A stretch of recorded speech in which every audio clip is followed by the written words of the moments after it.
नमस्कार दोस्तों, कैसे हैं आप लोग। आशा करते हैं कि आप सभी लोग सकुशल से होंगे। तो दोस्तों, आज के वीडियो में हम सीखेंगे जो करेक्शन के आधार पे जमीन नापी कैसे किया जाता है।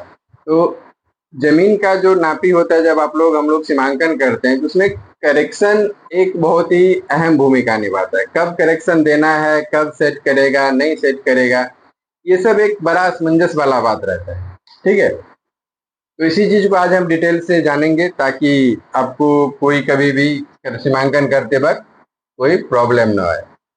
तो आपसे रिक्वेस्ट है कि वीडियो में अंत तक बने रहें ताकि इस वीडियो में जो भी कुछ बताया जाए वो सब कुछ आपको आसानी से समझ में आ सके।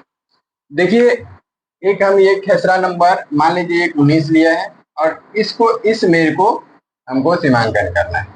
ठीक है, तो सबसे पहले हमको किस दिशा से करना है, पूर्व और पश्चिम दिशा से इसको हमको सीमांकन करना है। और सीमांकन में हमको ये देखना है जो करेक्शन सेट हो रहा है कि नहीं हो रहा। ठीक है, तो सबसे पहले इसके ठीक सामने पूरब हमें कोई चौमेर या तिमेर खोजेंगे। अगर मान लीजिए मुस्तकिल नहीं है तो उसको हमको बनाना है। किस तरह से बनाना है, तो मुस्तकिल के बारे में बहुत सारे हम वीडियो बना चुके हैं, आप चैनल में जाइएगा तो वहां से मिल जाएगा। ठीक है, तो देखिए इस तरह से एक हम मुस्तकिल बनाए। मान लीजिए ये तिमेर है। ठीक है, ये तिमेर है। इसको हम जिस तरह से दूरी, मान लीजिए एक ये मेर हुआ इधर से, तो ये 90 करी है, तो 90 करी नक्शा है। ठीक, उसके बाद ये वाला भी मेर चेक कर लिए, जो मान लीजिए ये 50 करी है, तो 50 करी यहाँ पे है। ठीक, अब ये मान लीजिए यहाँ पे 70 करी, तो यहाँ पे सर जमीन 72 करी। ठीक, इस तरह से हम एक मुस्तकिल को क्लियर कर लेंगे, मुस्तकिल बना लेंगे। 3 दिशा से मुस्तकिल चेक किया जाता है। इस तरह से मुस्तकिल चेक करके अब हमको यहाँ से क्या करना है, इस पॉइंट पे, जैसे मान लीजिए ये वाला पॉइंट है, इस पे हमको चलना है। तो यहाँ से दिखाई दे रहा है तो सही है, और नहीं दिखाई दे रहा है तो इस पे हम क्या करेंगे, एक ठो झंडा खड़ा कर देंगे। इस तरह से एक ठो झंडा इस पॉइंट पे खड़ा कर दिए। ठीक है, झंडा गाड़ते वक्त भी आप लोग ये ध्यान रखिएगा जो झंडा सीधा हो, ऐसा नहीं हो जो जड़ यहाँ पे हम दिए और छिप वहां पे चले गए। अगर बांस जो बम्बू उम्बू थोड़ा टेढ़ा है तो उस पे साहुल ऊपर से धागा एक बांध दीजिए, नीचे एक रस कोई भारी चीज बांध दीजिए और इस तरह से बांधिए जो नीचे जो आपका रस्सी लटका हुआ रहेगा वो सीधा जड़ में आ जाना चाहिए। तब क्या होगा, जहां ऊपर होगा वहीं नीचा होगा, ये एग्जैक्ट हो जाता है। ठीक है, तो दोस्तों, अगर आप लोग इस वीडियो को यूट्यूब के माध्यम से देख रहे हैं तो चैनल को सब्सक्राइब जरूर कर लीजिएगा। अगर फेसबुक के माध्यम से देख रहे हैं तो पेज को फॉलो जरूर कर लीजिएगा। वीडियो अगर अच्छा लगे तो लाइक और शेयर जरूर कर दीजिएगा, और अगर बहुत अच्छा लगे तो कमेंट भी जरूर कर दीजिएगा। तो अब हम यहाँ से क्या करेंगे, सीधी सी बात है, यहाँ से हम एक जरीबी लाइन इस पॉइंट पे हमको चलाना है।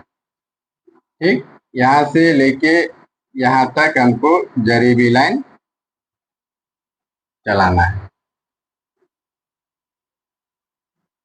अब यहाँ पे देखिए, मान लीजिए ये सब कटान है। ठीक है, ये सब कटान है, ये सब कटान है। तो जब भी हम हर वीडियो में आपको ये बताते हैं, जो जब भी हम सीमांकन का प्रोसेस अपनाते हैं, जब हम सीमांकन करने के लिए चलते हैं तो हमको ये वाला कटान, ये वाला जो कटान होता है, ये मिलना जरूरी हो जाता है। ठीक है, 2 तरह से हम आपको करेक्शन बता रहे हैं ताकि आप लोग को कभी कहीं दिक्कत ना हो। तो 2 तरह से जो करेक्शन होगा, मान लीजिए यहाँ से लेके यहाँ तक जमीन हम चल के आए। अब सब कटान मिलाते हुए मान लीजिए यहाँ पे इस तरह से नक्शा दूरी है, मान लीजिए 750 करीब। ठीक है, और यहाँ पे जाके शहर जमीन हो गया, शहर जमीन हो गया 760 करीब। ठीक, इस तरह से हम एक नोटबुक क्या करेंगे, फील्ड बुक, इस तरह से जो ये इसको हम लोग फील्ड बुक भी बोलते हैं। ठीक है, आप लोग का बहुत सारा कमेंट ये भी रहता है जो फील्ड बुक कैसे बनाया जाता है, तो ये एक फील्ड बुक भी रहता है, ये एक फील्ड बुक भी बन जाता है। इसलिए जब भी आप नापी कीजिए तो ये वाला हमेशा बना के रखिए, क्योंकि आप जहां आज जा रहे हैं नापी करने के लिए, हो सकता है वहां पे काउंटर आपको 5 साल बाद हो, 5 महीना बाद हो, तो इतना चीज जमीन को याद रखना मुश्किल हो जाता है। अगर ये आप पार्टी को फील्ड बुक बना के दिए रहेंगे तो कौन कहाँ किस मुस्तकिल से खींचे हैं, कहाँ आपको चलना है नहीं चलना है, वो आपको पहले से पता रहेगा। ठीक है, तो इस तरह से मान लीजिए यहाँ पे हम लिख देते हैं, नक्शा हो गया आपको 750 करी और शहर जमीन हो गया 760 करी। ठीक, इस तरह से हम पहले ऊपर वाली एक लाइन पे हम चला लिए। ठीक है, अब यहीं पे तो हमको रहना नहीं है, फिर हमको क्या करना है, यहाँ से एक काउंटर लेना है। ठीक है, ये मान लीजिए एक चौमेर है, अब यहां से हमको उसी मेर पे फिर से ले जाना है। ठीक, यहां से हमको फिर से एक जरीबी लाइन इसी झंडा पे ले जाना है, यहाँ पे, या इस तरफ से आप चलिएगा तो इस तरह से भी समझिए बहुत सारा कटान हो जाता है। और जो ये खास करके लंबा रहता है ना, ये सब टोटल रहता है। ये चौमेर है, इसको भी हम लोग एक बार चेक करना, हालांकि चौमेर से ही मेर बनता है। तो इस तरह से हम चले। ठीक, अब यहाँ पे मान लीजिए नक्शा जो हमारा कह रहा है वो 860 करीब कह रहा है। ठीक है, और शहर जमीन जो हो गया वो मान लीजिए 880 करीब हो गया। ठीक, 880 करीब हो गया।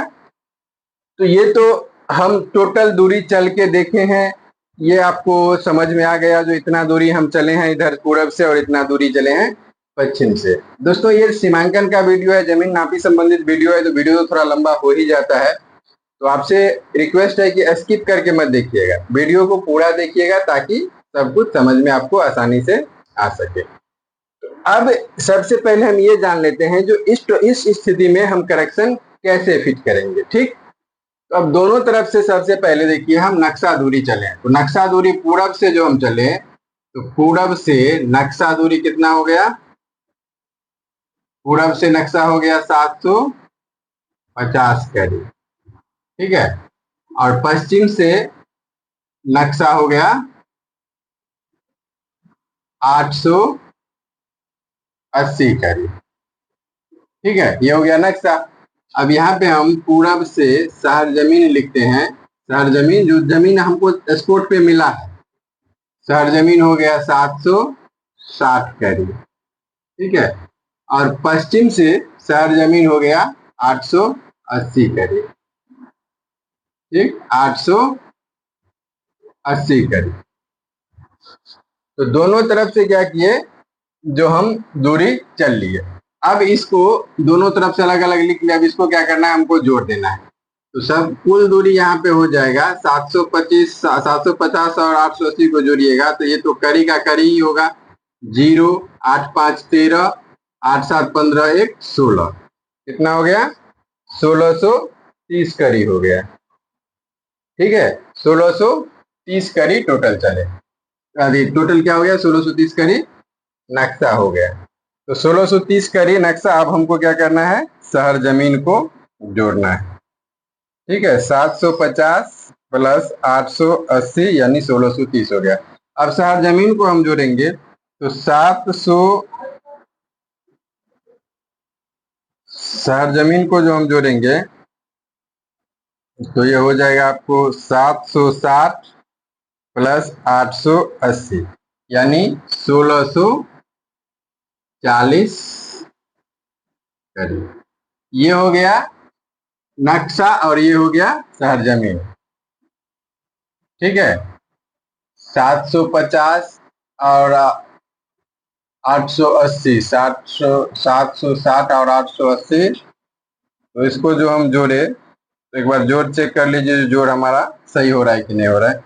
760 प्लस 880 हो गया 1640 करी, 10 करी और 20 करी, 30 करी, 860। सॉरी, यहाँ पे नक्शा का दूरी है 860 यानी ये हो जाएगा 1610। ठीक है, तो इस तरह से हम क्या किए, जो दोनों दूरी को लिख लिए। अब इसको अंतर हमको निकालना है, दोनों में से घटा लेना है। तो ये हो गया शहर जमीन, तो शहर जमीन हम यहाँ पे लिखेंगे 1640 करी और नक्शा हो गया 1610 करी। ठीक, अब इसमें से अंतर निकालेंगे तो ये हो गया 30 करी। समझ में आया बात? जो नक्शा दूरी एक जगह जोड़ लिए और शहर जमीन दूरी एक जगह जोड़ लिए, फिर दोनों को हम घटा लिए तो अंतर इस बीच में इतना दूरी, यानी 1610 करी में जमीन कितना बढ़ा? 30 करी। तो इसको हम एक एक नियम पे पहले बैठा के देखते हैं, जो एक एक नियम पे कितना एक जरीब में कितना हो रहा है। ठीक है, तो इसको हम बैठाते हैं एक एक नियम पे जो कितना हो रहा है। तो चलिए यहाँ पे हम एक एक नियम पे बैठाते हैं। जो 1610 करी में 30 करी जमीन ज्यादा हुआ। ठीक है, इसीलिए एक करी में कितना हो जाएगा? 30/1610। इसीलिए हमको एक मान लीजिए पश्चिम से लेना है, तो पश्चिम का कितना है? 860। तो 860 करी में कितना हो जाएगा? 30/1610 गुने 860। ठीक है, तो चलिए इसको हम बैठाते हैं। तो 30 गुने 860 भागा 160। 860 करी में 30 गुने 860 भागा 160। 16 करी, इसको 30 करी बढ़ा तो 860 करी में 30 भागा, सॉरी 1610 है ना, यही मिस्टेक हो जाता है। 30 भागा 1610। तो 30 गुने 860 भागा 1610, यानी 16 करी जमीन। इसको 30 करी जमीन जो हमको ऐड मिला, इसमें 16 करी जमीन हो जाएगा पश्चिम बरिया को। एक एक नियम पे बैठा लीजिएगा। तो 1610 करी में 30 करी बढ़ा, इसीलिए एक करी में कितना हो जाएगा? 30/1610। इसीलिए हमको इधर 860 करी नक्शा है, तो 860 करी में 30/1610 गुने 860 को हल करेंगे तो ये कितना आ जाएगा? 16 करी। तो अब इसका नक्शा जो दूरी है पश्चिम की तरफ कितना है? 860, और इसमें हमको 16 करी और ऐड करना है, यानी 876 करी पे जाके ये मेर बनेगा। और जो रेस्ट जमीन बच गया तो वो क्या करना है? इस प्लॉट वाले को, इधर पूरब से जो जमीन आया है उसको देना है। जब ये हमको मेर दे के हो गया, दोनों दूरी करके हम एक दोनों इधर से जितना मांगा 16 करी और इधर बच गया 14 करी। आप इसी नियम पे बैठा के देख लीजिएगा, जो 14 करी इधर का भी होगा। अब दोनों जिसको जितना चाहिए करेक्शन उतना दे के, उसके बाद जो एक मेर बन रहा है, उससे एक प्लॉट छोड़ के एक या दो प्लॉट हमको पूरब, एक या दो प्लॉट हमको पश्चिम, दोनों मिलाना है। अगर करेक्शन वास्तव में उतना सेट होगा तब क्या होगा? जाके करेक्शन दोनों मिल जाएगा। ठीक, अगर यहाँ पे करेक्शन नहीं मिल रहा, कहीं पे कुछ दिक्कत हो रहा है, तब आप क्या कीजिए, जो यहाँ से पीछे आइए प्लॉट का, हर प्लॉट का जो आपका टान लिखे हुए हैं उसका टान को चेक कीजिए। देखिएगा तो कहीं पे क्या होगा, जो आप जब नहीं मिलेगा तो चेक कीजिएगा। तो सबसे पहले देखिएगा यहाँ से जो नक्शा दूरी है, नक्शा दूरी मान लीजिए 300 करी है। ठीक है, तो शहर जमीन 310 हो गया। उसके बाद फिर 10 करी यहाँ से जितना भी मेर जाएगा सब क्या होगा? जो 10 करी बढ़ते जाएगा रेंज में, 10 करी 8 करी 9 करी इस तरह से बढ़ते जाएगा, क्योंकि एक आध करी का मतलब रहता नहीं है। और तो हमको क्या करना है, जब इस तरह से यहाँ पे बढ़ते चले गए, यहाँ से 300 नक्शा है 300 और शहर जमीन हो गया 310, तो ये अगर आगे का जितना भी कटाना है सब 10 करी प्लस भाग रहा है, 10 या 8 11 इस तरह से प्लस भाग रहा है, तब हमको क्या करना है, ये 10 करी को इस मेर को हमको यहीं पे छोड़ देना है, इस टके को। अब यहाँ से लेके फिर इसके बाद यहाँ तक जाना है। उसके बाद फिर जो भी प्रक्रिया होगा इसी आधार पे बना के हमको फिट करना है। और करेक्शन देते वक्त ये आपको हमेशा ध्यान रखना है, जो एक मेर जो हमारा जो होता है उसको कम से कम पलट के, जो भी मेर हमारा करेक्शन पे बढ़ रहा है उसी करेक्शन के आधार पे एक मेर पलट के दोनों तरफ मिल जाएगा। और ये इसके लिए जरूरी हो जाता है क्योंकि दाहला का वीडियो अगर आप लोग नहीं देखे हैं तो दाहला का वीडियो चैनल सर्च करके देख लीजिएगा, वहां पे आपको 3 4 5 बहुत सारा वीडियो दाहला का मिल जाएगा। तो सब कुछ वहां पे क्लियर आपको उस वीडियो को देखिएगा तो समझ में आ जाएगा। क्योंकि किसी किसी डाला में क्या होता है, जो जमीन ज्यादा होता है, अब ये जमीन मान लीजिए 10 कड़ी यहाँ का प्लस वाला है, अब इसको हम खींच के यहाँ ले जाएंगे तो क्या होगा, सब में टूटेगा। तो जो जहां पे है, जो मेर पहले से सेट है जहां पे है, उस मेर को हमको क्या करना है, वहीं पे छोड़ देना है, उस जमीन को वहीं पे छोड़ देना है। उसके बाद जो अगर उसके बाद भी जमीन एक्स्ट्रा बच रहा है तो इसी नियम के आधार पे हमको करेक्शन फिट करके क्लियर करना है। तो दोस्तों हम अपने तरफ से पूरा कोशिश किए जो आपको करेक्शन के बारे में जितना हो सके जानकारी दे सके। अगर आप लोग वीडियो स्किप करके नहीं देखे होइएगा तो आपको सब कुछ समझ में आ जाएगा। जहाँ पे भी कहीं समझने में थोड़ा सा लगे जो यहाँ पे दिक्कत हो रहा है तो वहां से वीडियो बैक कीजिए, फिर से आराम से देख लीजिए, सब कुछ समझ में आ जाएगा। दोस्तों वीडियो कैसा लगा ये कमेंट में जरूर बताइएगा। वीडियो अगर अच्छा लगा हो तो लाइक और शेयर जरूर कर दीजिएगा। मिलते हैं फिर नेक्स्ट वीडियो में, तब तक के लिए जय हिंद जय भारत।